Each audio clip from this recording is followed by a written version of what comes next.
Looking back on the past, I can remember the day World War II was finally over.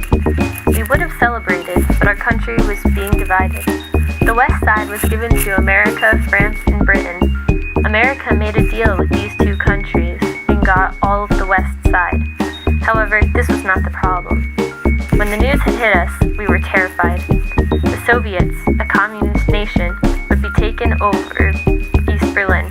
We tried to leave the city, but the Soviets put up a wall, preventing us from leaving.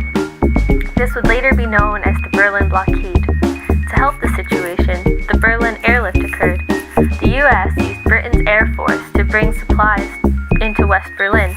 The Soviets decided this blockade wasn't getting them anywhere, and the blockade was removed.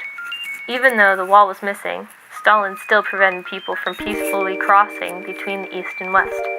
The U.S. formed NATO with Canada and Western European countries, just like the Soviets formed the Warsaw Pact.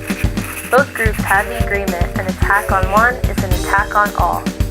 JFK stated the importance of this in his NATO speech. Enraged, and as a response to hearing this, Khrushchev, leader of the USSR, had secretive plans to bring back a border. It started out with just a barbed wire. Some people managed to escape, but over 200 people died because of the guards. People began creating escape plans by getting closer to the fence.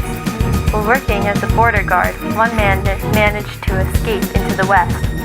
After this had occurred, the USSR decided there needed to be more protection. When the wall was reinforced, concrete blocks and steel supports replaced the light fencing. The wall now towered over 11 feet and stretched over 96 miles.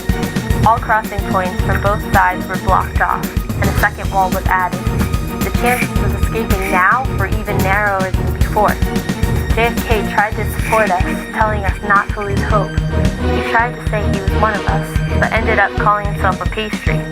We had our laughs for a while, until a third wall was put up, even stronger than all the ones before.